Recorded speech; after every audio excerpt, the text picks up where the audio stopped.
As a former Fortune 500 marketer, this is one of my favorite books, Advertising Strategy by Sternthal and Rucker.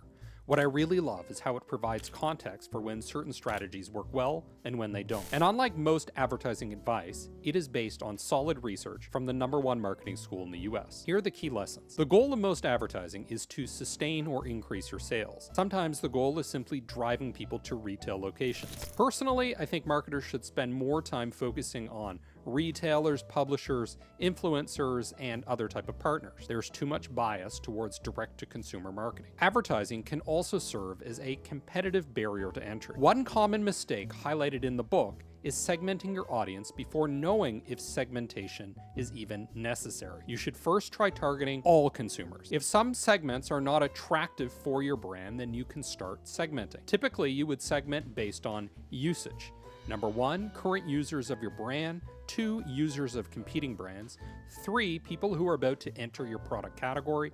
And 4, non-users of the product category. It often makes sense to target these in order until saturation occurs.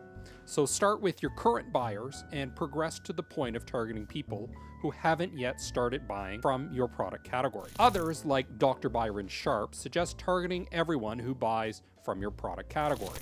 This book provides a more nuanced approach. Companies sometimes lose tons of money by neglecting current users and heavy users in particular.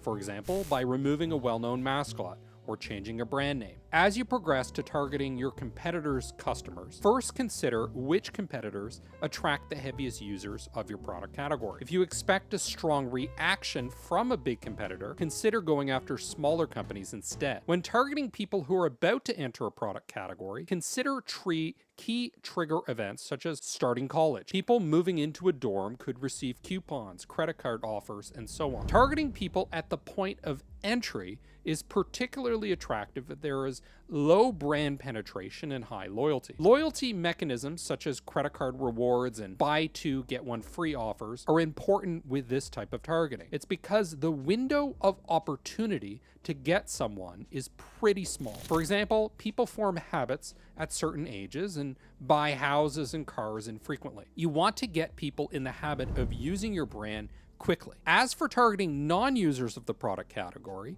this is normally done by the market leader. In my experience, small businesses too often try to create new categories or promote what makes them special. They may be better off catering to existing demand for known products. Growing a category takes time and it takes a lot of resources. We can also segment based on motivations and behavior. For example, we can divide dog owners into 3 major groups: social dog lovers who treat pets as though they're family, functional dog owners who use dogs for utilitarian purposes, and price seekers who often just bought dogs as a pet for their kids. Each segment has differing needs for dog food. A lot of advertising has to do with memory. In particular, making long-term memory of a product category and your brand accessible. You can enhance memory accessibility through recency and amplification. Advertisers often focus on reach and frequency. However, others, such as thought leaders at LinkedIn,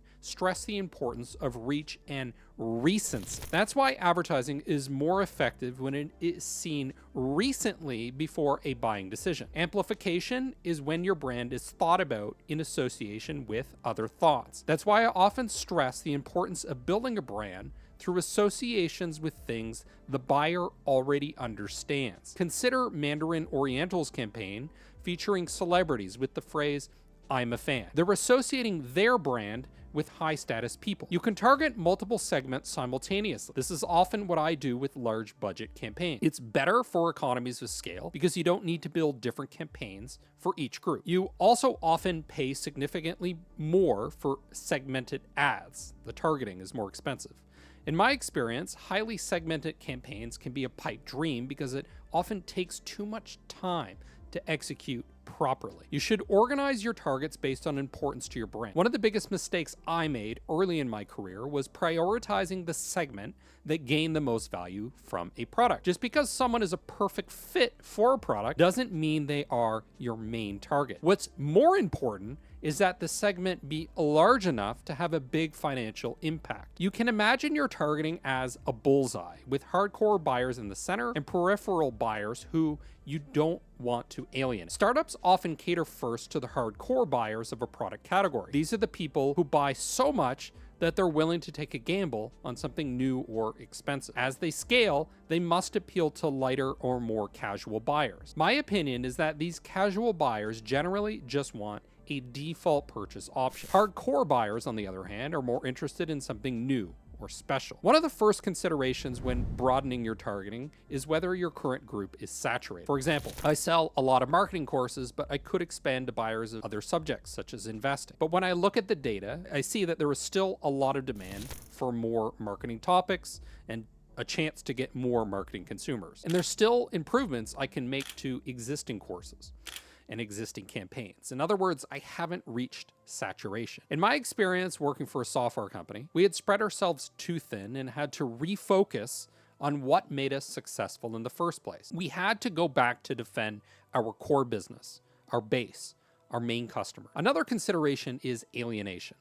Appealing to new segments can erode the value you create for existing buyers. For example, Red Bull's expansion into golf would alienate Generation Y consumers. So they chose media that would limit exposure to Gen Y. That mitigates the risk of alienation. Another type of segmentation is based on the buying center, which includes influencer, decider, purchaser, and user.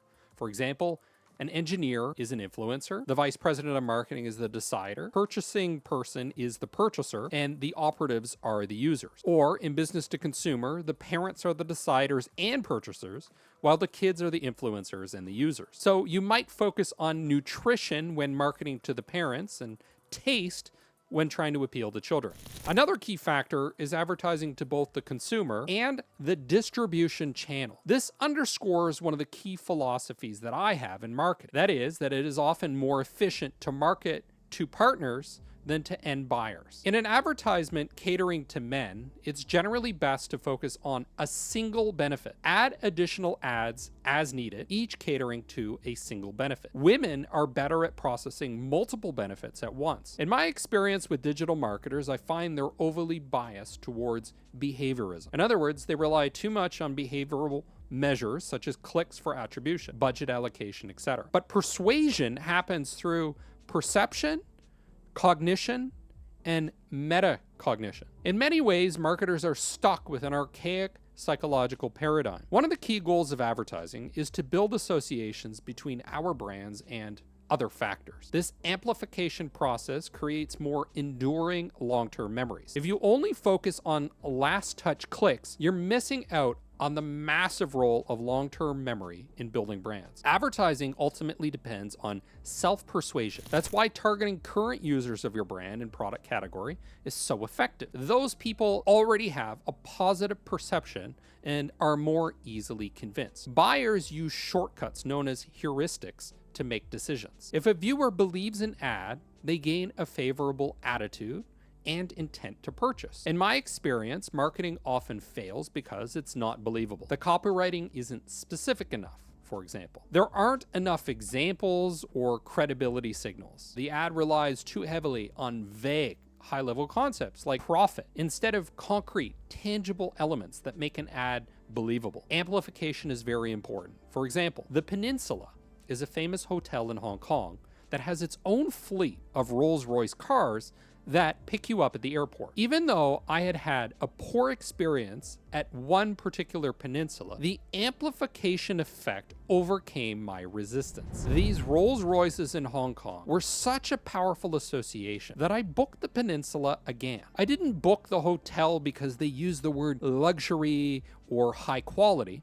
I booked it because they built powerful associations that made me believe it was a luxurious hotel. Prevention-focused buyers are persuaded by concrete information, like 60 miles per gallon, while those with a promotion focus are persuaded more by abstract information. Repeated exposure to ads can impact buying decisions, even when someone has no recollection of seeing those ads. Repetition builds familiarity, which is the foundation of liking. Now let's talk about positioning. Note that there is no consensus on what positioning means. I'm just going to present positioning as it is in the book. Nike defines it with 5 key elements: the target, such as sports participants; the frame of reference, such as athletic footwear; points of difference, for example, superior performance; and reasons to believe, for example, top athletes using Nike shoes. And then brand personality, aggressive and innovative. You should first present the frame of reference. This is a mistake that I often see with software startups in particular.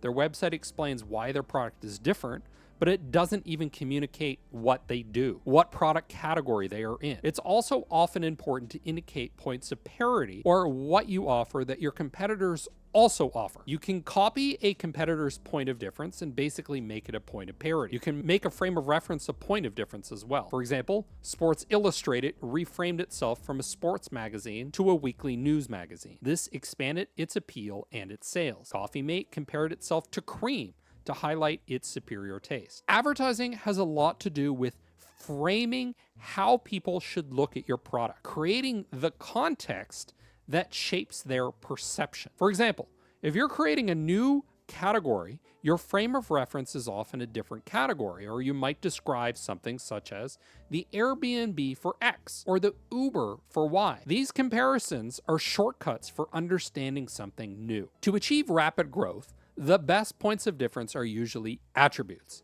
These include ingredients, country of origin, and brand heritage as examples. Leading brands normally highlight the benefit that drives demand for the category at large. The second leader often chooses a niche, and the third goes with a low price. If copying is easy, brands might use image as a point of difference. You could also differentiate based on emotional benefits. The book advises that you communicate a single point of difference. A lot of amplification is required just to persuade people of a single benefit. Nothing may be retained if you try too many at once. When launching a new product, you might first introduce the frame of reference, then promote the point of difference in subsequent ads. Later, you use more ads to promote other benefits. A lot of people approach advertising as a quest to find the perfect ad through testing. We just need to find the right message. But you may want multiple ads working together. Each can focus on a different benefit or use case. I prefer thinking about the campaign or sequence as my unit of analysis, not individual ads or marketing assets. In many cases, you may not have a point of difference. Instead, show that you understand the buyer's problem. They will then conclude that you are the solution. Let's summarize points of difference. Focusing on an attribute is best when it's not easily copied. Image is best when attributes can be easily copied and features are not relevant. Emotion is best when feeling is critical to the purchase, and showing you simply understand the problem is best when there is little product differentiation or other options. These are key archetypes for brand personality: magician, outlaw, jester, lover, everyman/women, caregiver, ruler, creator, innocent, sage, explorer, and hero. Research is helpful. Reebok discovered that most people didn't use athletic shoes for sports, so their ads started featuring shoes for things like picnicking or for walking. If you present a benefit, you should also present a reason to believe in that benefit. For example, Pantene makes your hair healthy because it contains a Pro-V vitamin formula. The reason to believe is typically an attribute or a person with the problem, a well-known person such as an influencer or a typical user of the product. Normally, your brand position first focuses on functional benefits. You can sustain a brand by laddering down or laddering up. Laddering down, start with an emotional benefit, then move down to a functional benefit, then an attribute. Laddering up, start with an attribute, then move up to a functional benefit, then onto an emotional benefit. Possibly the most famous approach to advertising is the big idea from the Leo Burnett ad agency. In my experience, this is the default or de facto approach to advertising, even if people don't realize that's what they're using. You focus on a functional benefit and introduce multiple attributes over time to support that functional benefit. The functional benefit is what it does for you. The attribute is why you believe it. The emotional benefit is how it makes you feel. The goal is why you care. Generally, consumers respond better better to benefits based on attributes rather than on image. In other videos, I mentioned McKinsey's research on word-of-mouth marketing. This is often driven more by concrete attributes than by emotional concepts. Marketers have a tendency to focus too much on high-level benefits rather than functional ones that can be supported with attributes. For media, consider television, radio, internet, including paid search, classified, displayed ads, lead gen ads, Facebook, Twitter, etc. Out-of-home ads, such as billboards. Out-of-home is great when you can't reach people through other means. Product placement is an approach I find particularly effective. For example, with Korean dramas showcasing snacks and electronics. I bought a Samsung flip phone largely because I first saw it in a Korean drama. I also bought coffee and a candy because I saw them on Korean shows. There were also magazines, newspapers, and directories. There are advantages and disadvantages to each of these. For example, magazines are efficient at reach but are cluttered. TV has high reach and frequency but is expensive to produce. The internet offers great precise targeting, but manipulation can cause prices to rise. The book highlights how competitors influence cost per click, which is true, but I think a huge consideration is just how much fraud there is in terms of robots. The majority of your budget may be spent advertising to bots. This is particularly problematic when you're advertising for awareness or pretty much anything other than immediate sales, or when you advertise on partner networks or Google Display Network. Unless I'm advertising for immediate sales, I must put in a ton of restrictions or guardrails to prevent my ads being shown to robots and other irrelevant audiences. If your budget is low, consider internet ads, newspaper, and radio. Consider that broadcast media is fleeting, whereas if you advertise in print, someone might be able to catalog your ad for future purchase, such as furniture. In my experience advertising entertainment, the fleeting nature of broadcast was fine. That's because the bulk of purchases for an entertainment product happen right around the launch period. To assess ads, representative samples of the audience can be sent surveys. If you work for a large company, you may have access to panel data from companies like Nielsen. Nielsen also uses tools like a people meter put in people's homes to monitor their TVs. Reach is the number of unique people or households that will be exposed to your ad at least once for a given period, such as 4 weeks. Average frequency is the average number of times a person or household is exposed. You decide on a frequency based on how often people consider your category. The more frequently they make decisions, the more frequently you should be advertising. Reach versus frequency. In the 1990s, it was popular to assume that people needed to only be exposed to an ad once. This was based on the C-curve or response graph. This suggests that frequency should always be traded for reach due to diminishing returns. First exposure has the most value, in other words. This research was based on major brands that had stable positions and long-lived advertising campaigns. But data suggests that this isn't always true. In other words, don't always assume reach is more valuable than frequency. My personal thought here is that a lot of small companies, for example with e-commerce or education, focus a lot on frequency. Aggressive retargeting is notably effective in e-commerce. I see Nike using this approach. Repetition enhances amplification and recency. Very high levels of repetition can create wear out. Wear out is common in radio and business-to-business ads in particular. Frequency is needed to ensure your ad is present when an unforeseen event happens. For example, let's say you get a cough and you need cough medicine. If your purchase cycle is short, then high frequency makes sense because the buyer receives a lot of exposures when they are decisional. But if the purchase cycle is long, then reach is more appropriate. Concentration versus continuity. Concentrate your ads if your products are seasonal. I also mentioned that entertainment products fit this category because most purchases happen at launch. But most products should be advertised continuously. But there are also hybrid approaches, flighting and pulsing. Blowing your advertising budget in a small period is generally not good because people forget about it when there are no ads running. I want to add here that I think startups can benefit from concentrating their ads around certain events. For example, if they just got a venture funding round, then that's an opportunity to get a ton of momentum. Or if they're attending a major industry event that only happens once a year. The book highlights key periods, such as when introducing a new product or when you need to reduce inventory at the end of a season. So continuous advertising is a good rule of thumb, but a rule that can be bent. Narrowing your geographic scope of advertising can help you monopolize, or through focusing your ads in a given period. Sunkist has a fairly small budget, for example. They advertise heavily in April and May to be dominant in the soft drink category. Media selection can also be based on affiliation, for example, by sponsoring NASCAR. Bang & Olufsen and Hugo Boss, two of my favorite brands, have focused on associations with racing. Another key approach is advertising when they are likely to make decisions. For example, Tide could advertise in laundromats. Budgeting. The common approach to budgeting is to allocate advertising based on a percentage of sales. SOV, or share of advertising voice, is where you compare yourself to the competition. Low share of voice is often associated with building demand for the category instead of your brand specifically. Be careful because your advertising could actually boost sales for your competitor. Basing your budget on what the competition is doing is not always good because it assumes they know what is optimal. Another approach to budgeting is more difficult. You use test markets. For example, you might run ads only in one city and then use scanner data to see the impact on sales. Now let's talk about creative strategy. You need something to break through the boredom barrier to catch attention. Take, for example, the Green Giant promoting boring frozen vegetable. You can amplify by causing people to think more about your message. The more cognitive resources needed, the more amplification. Hard sell is to simply associate your brand with a functional benefit. For example, get relief with Rolaids. But if you have no point of difference, this is not that effective. So there's the soft sell. Here you focus on status or image. The big idea is when you choose a functional benefit consumers care about and present a variety of attributes that are reasons to believe in that benefit. This is done over time. I would argue this is the default approach to advertising. To keep things new and interesting, just change the attributes that support the benefit over time. There's an alternative approach to the big idea called the Big Idea 2. Here you focus on a single attribute and communicate the various benefits derived from that attribute. It's like the big idea but flipped upside down.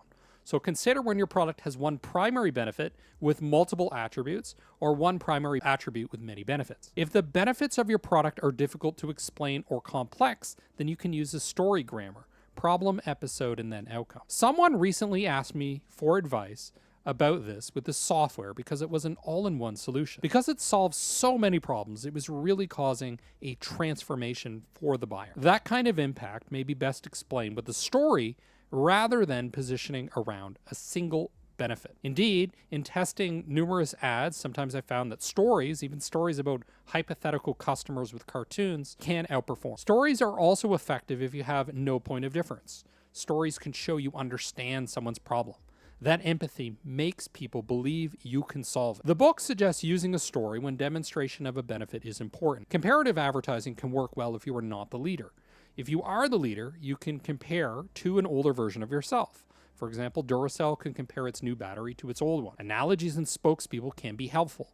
Celebrities and experts, for example. I use tools like M1 Project and SparkToro to identify influencers to collaborate. For example, I did this with podcasters in the veterinarian industry. I think this is one of the most underutilized approaches to advertising. Your Facebook ads, for example, will outperform if you hire a known influencer to create it. You can hire television celebrities at low prices through Cameo's website, like I did with a MASH act. Testimonials from consumers also help. Ideally, someone similar to the buyer, someone they can relate to. Mascots are often used when spokespeople pose problems or high costs. Music is helpful, but I'd be cautious here because I've gotten complaints when music or sound effects are too distracting and loud. Fear is often not a good approach to persuasion. Humor, on the other hand, is because it gains attention and it motivates an audience. Humor should focus on the product, not the user. Ad plan framework for evaluating ads. Attention. Does it capture and hold attention? Distinction. Does it differ from competitor? Positioning. Does it communicate the frame of reference and point of difference? Linkage. Is it easy to remember the brand or category and link that benefit to the brand? Amplification. Does the ad build positive associations and trigger thinking about the brand and the benefit? And lastly, net equity. Is the execution consistent with other executions, and does it build your reputation strategically? People often don't associate an ad with the brand, so sales drop. For example, Goodrich ads were mistaken for Goodyear. Don't neglect the equity you already built. A key aspect of advertising is simply sustaining what you have. Tic Tacs are known for freshening breath, but they decided to advertise fewer calories instead. What this did was allow competitors to promote fresh breath, so their market share declined. Measurements include measures of learning, ad recall, brand recall, top of mind, perceptual measures, and impressions. Also, there are evaluative measures: attitude, certainty, thoughts, moment to moment, and physiological responses, and behavioral measures: purchase intention, brand switching, and willingness to pay. Top of mind awareness means they think of your brand when thinking about the product category. You want to be in the consideration set. It's hard to be bought if you're never even considered. Consumers often have difficulty knowing where their knowledge came from. They may not even remember an ad that they had seen, but still have that brand in their memory. You can measure attitudes on a simple scale from 1 to 7, such as from good to bad or uncertain to certain. You can measure moment-to-moment reactions with the use of a dial. I once participated in one of these studies, turning the dial in a certain direction when I was particularly stimulated by what I was watching. As a brand manager, I also observed focus groups from behind a one-way mirror. Pupil dilation and other objective measures can also be used. I recall one time I saw brand awareness for my brand spike, but purchase intention didn't. This measurement is important because it helps you diagnose what the real problem is. Here, it's obvious that reach wouldn't solve my problem. Persuasion, or the content of the message, was the issue. If your ad takes a lot of processing, then more repetition is needed to gain effectiveness. Image ads are more effective than attitude ads when shown in the context of unrelated ads. Most advertisers today use some form of performance-based compensation for agencies. This aligns incentives and helps share the risk. This is based on sales and market share. Brand awareness and brand preference can also be used.